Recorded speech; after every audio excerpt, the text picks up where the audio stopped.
નમસ્કાર વિદ્યાર્થી મિત્રો, હું છું વિકી બામણિયા. વિદ્યાર્થી મિત્રો, જે લોકો કોઈ પણ ધોરણની અંદર ભણતા હશે એ લોકોને ખબર જ છે કે દરેક ટેક્સ્ટ બુકની પાછળ તમારે એક સ્વાધ્યાય હોય છે અને સ્વાધ્યાયના આન્સર્સ અમુક વખતે આપણે તૈયાર કરતા હોય છે કાં તો પછી તમને હોમવર્કમાં બી આપતા હોય છે.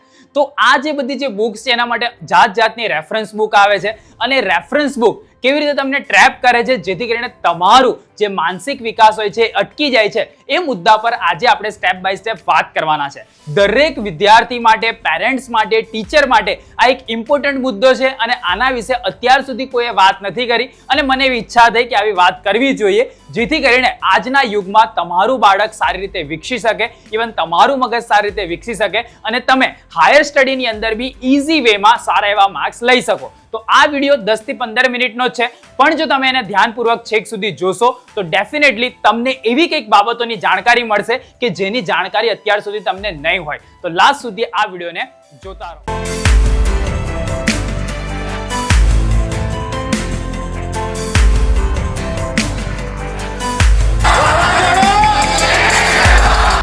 હવે વિદ્યાર્થી મિત્રો, વિડીયોની શરૂઆત કરતા પહેલા આ વિડીયો પર આપણે એક્ઝેક્ટલી 1100 લાઈકનો ટાર્ગેટ રાખીએ છીએ અને મને ભરોસો છે કે 1100 લાઈકનો ટાર્ગેટ તો તમે આમ પૂરો કરી દેશો. તો જેને લાઈક ના કરી હોય નીચે બટન આપેલું છે તે દબાઈ અને તમે લાઈક કરી શકો છો જેથી કરીને અમને મોટિવેશન મળે, અમારી ટીમને મોટિવેશન મળે અને તમારી માટે આ પ્રકારના ટોપિક્સના વિડીયોનું આયોજન આપણે કરી શકીએ.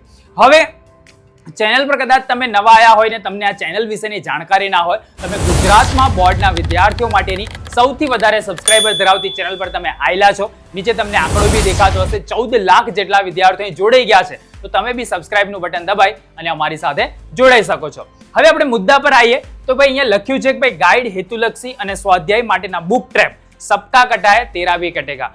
મતલબ કે આજે આપણે એક એવા સેન્સિબલ પોઈન્ટ્સ પર વાત કરવાના છે કે જેના પર અત્યાર સુધી ગુજરાતમાં કોઈએ વાત નથી કરી, કેમ કે એની અંદર દરેકનો ફાયદો હોય છે, દરેકનું કંઈક ને કંઈક કમિશન હોય છે, દરેક શિક્ષકનો કંઈક નાનો મોટો કદાચ પાર્ટ હોય છે, એના લીધે એના પર કોઈ બોલતું જ નથી અત્યાર સુધી. પણ અમને એવી ઈચ્છા થઈ કે ભાઈ આ જે છે એક જાતનો ટ્રેપ બનાવવામાં આવી રહ્યો છે જેની અંદર વિદ્યાર્થીઓ ફસાતા જાય છે અને જ્યારે હાયર સ્ટડી કરવાની આવે છે, જ્યારે કોલેજ લેવલનું સ્ટડી આવે છે ત્યારે આ વિદ્યાર્થી આ ટ્રેપનો ભોગ બન્યા હતા સ્કૂલ લેવલ પર એવો એ લોકોને અહેસાસ થાય છે. તો અત્યારે આપણે જે વાતચીત કરીએ છીએ સ્કૂલિંગ સ્ટ્રક્ચર રિલેટેડ આપણે વાતચીત કરીશું. મતલબ કે તમે કોઈ પણ ધોરણમાં હોય અને સ્કૂલમાં ભણતા હોય તો બની શકે કે તમે બી આ ટ્રેપનો શિકાર બની શકો છો. તો સ્ટેપ બાય સ્ટેપ આપણે જોતા જઈએ. ટોટલ 4 ચેપ્ટર પર આપણે ડિસ્કશન કરવાના છે, 1, 2, 3, 4 અને દરેક ચેપ્ટર કંઈક ને કંઈક તમને એવી માહિતી આપશે કે જે તમારી માટે બની શકે કે નવી હોય. તો આપણે પહેલો મુદ્દો જોઈએ, chapter number 1, the illusion of the ready answer. મતલબ કે તમે કોઈ બી રેફરન્સ બુક લાવશો ને તે દરેક રેફરન્સ કોઈ બી સબ્જેક્ટની હોય, XYZ તરીકે આપણે લઈ લઈએ કે ભાઈ વિજ્ઞાનની કોઈ રેફરન્સ બુક છે, તમે એને માર્કેટમાંથી પરચેસ કરીને લાયા. આપણે કોઈ પબ્લિકેશનની વાત નથી કરવી, પણ ઘણી બધા પબ્લિકેશનની આવી રેફરન્સ બુક આવતી હોય છે. હવે એ જે રેફરન્સ બુક છે એના કોઈ રાઇટર હોય કાં તો પછી કોઈ શિક્ષકે એને તૈયાર કરેલી હોય અને તમને રેડીમેડ આન્સર એના મળી જાય. મતલબ કે સ્વાધ્યાય છે તો સ્વાધ્યાયના રેડીમેડ આન્સર તમને એની અંદર લખેલા હોય. જે કંઈ તમારો લાઇનસર તમને પ્રશ્ન હોય એ પ્રશ્ન તમને અંદર જોવા મળે અને તમને એનો ડાયરેક્ટલી આન્સર પણ મળી જાય. એનાથી સૌથી મોટું ઇલ્યુઝન શું થાય કે તમે પોતાની માનસિક બૌદ્ધિક ક્ષમતાનો ઉપયોગ જ નહીં કરો. તમે શું કરશો, અંદર જે જવાબ લખેલો છે એ સાચો માની અને તમે ડાયરેક્ટલી એને તૈયાર કરવા માંડશો. એ કોઈ બી રેફરન્સ બુક હોય, બરાબર, ઓબ્જેક્ટિવ નાના મોટા હોય, એના આન્સર્સ તમે જાતે શોધવાનો પ્રયત્ન જ નહીં કરો. એના લીધે શું થશે, તમારું જે ફોકસ છે એ પાઠ્યપુસ્તક જે હોય છે એના પર રહેતું જ નથી. વિદ્યાર્થી ખાલી સ્કૂલમાં ભણવા ખાતર એ ટેક્સ્ટ બુકનો ઉપયોગ કરે છે અને જ્યારે એના આન્સર્સ લખવાના આવે છે, એક્સરસાઇઝમાંથી એના આન્સર્સ લખવાના આવે છે ત્યારે વિદ્યાર્થી રેડીમેડ રેફરન્સ બુકનો ઉપયોગ કરી લે છે.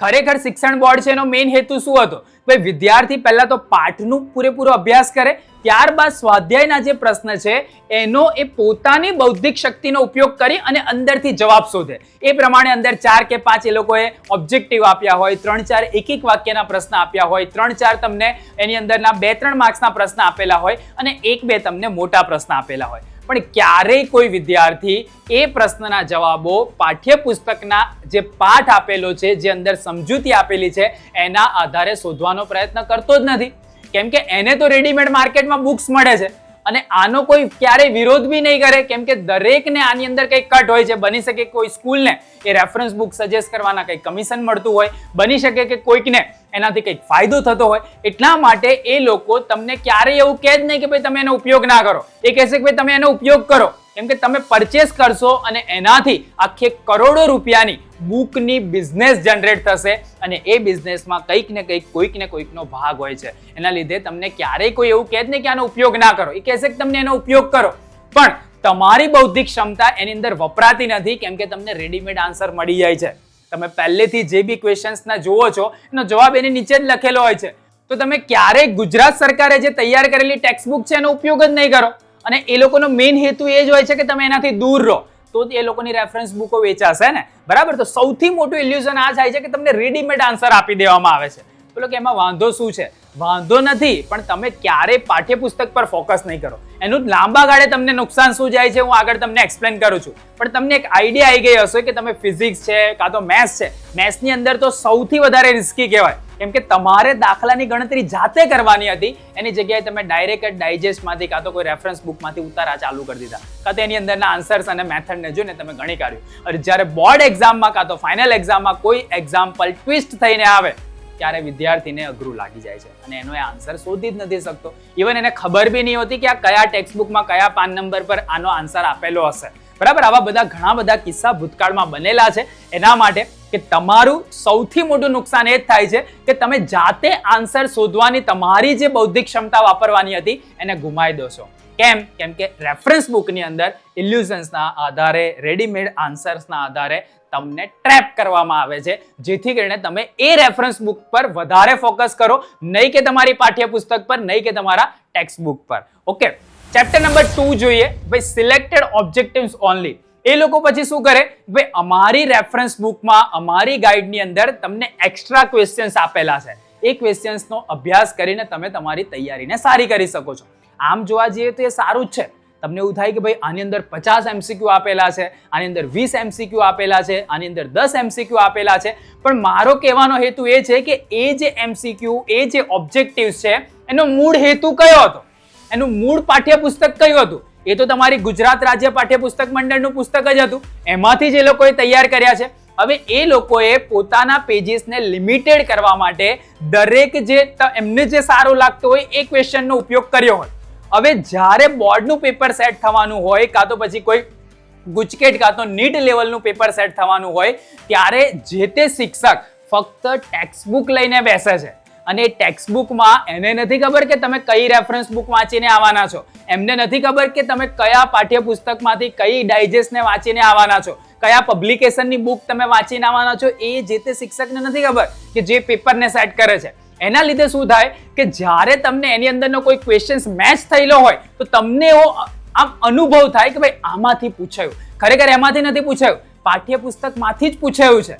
તો તમારા અમુક સિલેક્ટેડ ઓબ્જેક્ટિવના આધાર પર જ્યારે એ જે બુક રેડી કરવામાં આવેલી હોય એ જ બુકનો આખા વર્ષ દરમિયાન તમે અભ્યાસ કરો અને તમે બોર્ડની પરીક્ષા કાં તો પછી ગુજકેટની પરીક્ષા, નીટની પરીક્ષા આપવા માટે જાઓ અને ત્યાં કદાચ કોઈ ટ્વિસ્ટેડ પેપર હોય, કોર્નર ક્વેશ્ચન્સમાંથી પૂછવામાં આવેલું હોય અને એ ક્વેશ્ચન્સોનો એ રેફરન્સ બુકોમાં સમાવેશ ના થાય, ત્યારે આખા ગુજરાતમાંથી એક મોટી બૂમ આવે, ભાઈ પેપર અઘરું હતું, બરાબર. તો એ વખતે જે વિદ્યાર્થીએ ફક્ત ને ફક્ત ટેક્સ્ટ બુકનો અભ્યાસ કરેલો હોય, ટેક્સ્ટ બુક આધારિત પોતાના ઓબ્જેક્ટિવ્સ તૈયાર કર્યા હોય, પોતાની જાતે પાઠ્યપુસ્તક પર નજર કરેલી હોય, એ વિદ્યાર્થીના પૂરેપૂરા માર્ક્સ આવે છે, બરાબર છે. તો આની અંદર બી સિલેક્ટેડ ઓબ્જેક્ટિવ્સ હોય છે, 20, 25, 50 એ લોકોએ પર ચેપ્ટર આપેલા હોય, એના લીધે તમારું ધ્યાન એ બાજુ જ વધારે રહે, નહીં કે પાઠ્યપુસ્તકમાં રહેલા બીજા પ્રશ્નો પર.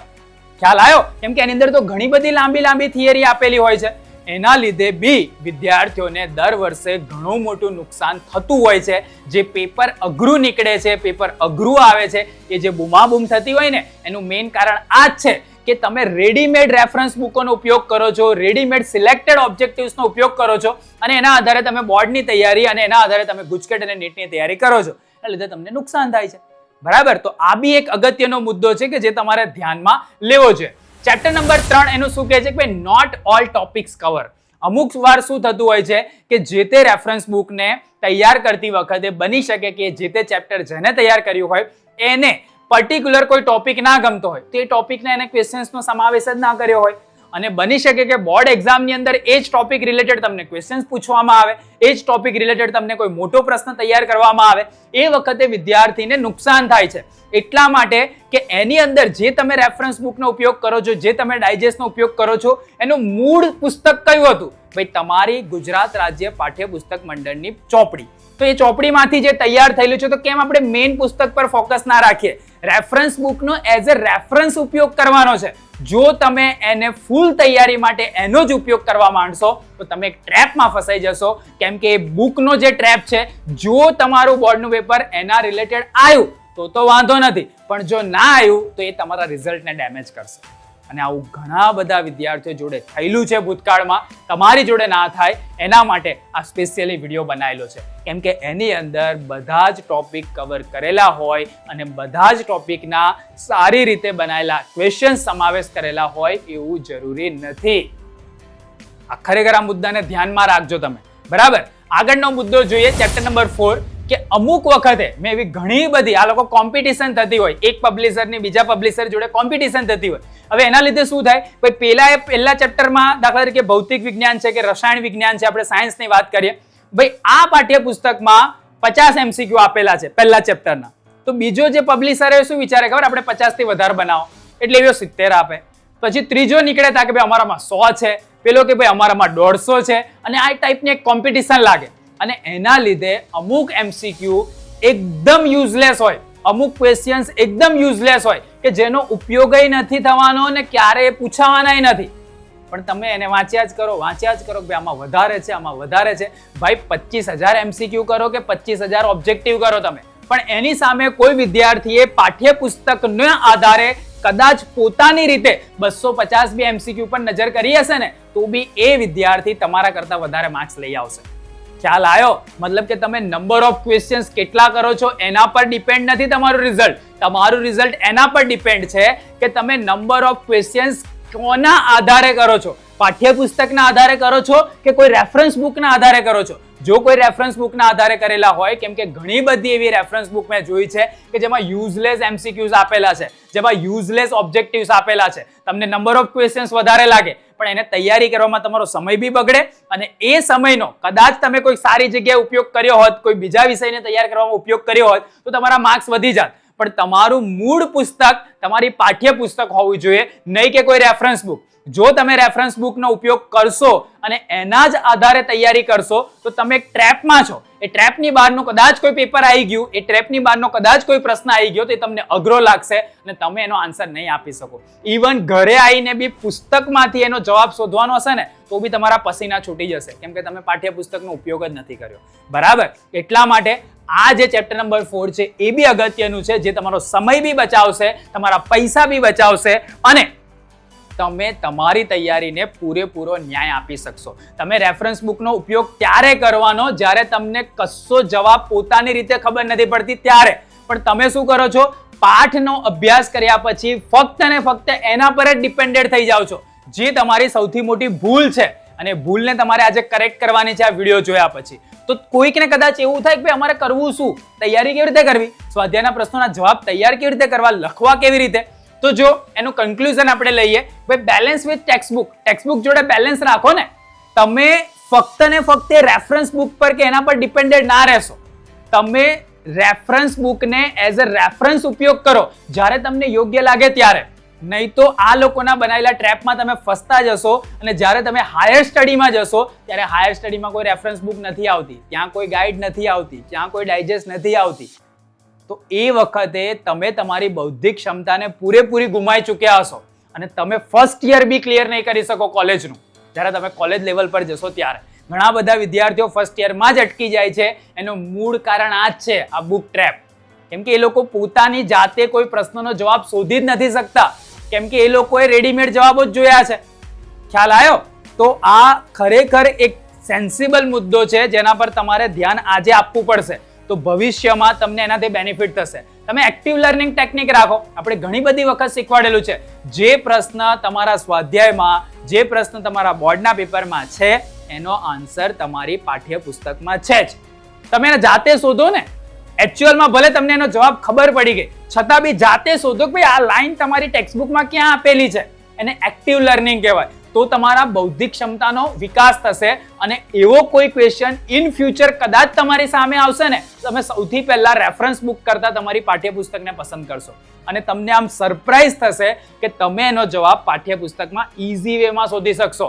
ઇઝી વેમાં તમને ખબર પડશે. એની જોડે જોડે બીજી 4 લાઈન બી તમારી વંચાશે કે એની અંદરનો કદાચ કોઈ ક્વેશ્ચન બનીને બી આવે, એમ કે મૂળ તો એ જ પાઠ્યપુસ્તક છે તમારી, બનીને બી આવે તો બી તમને આવડે.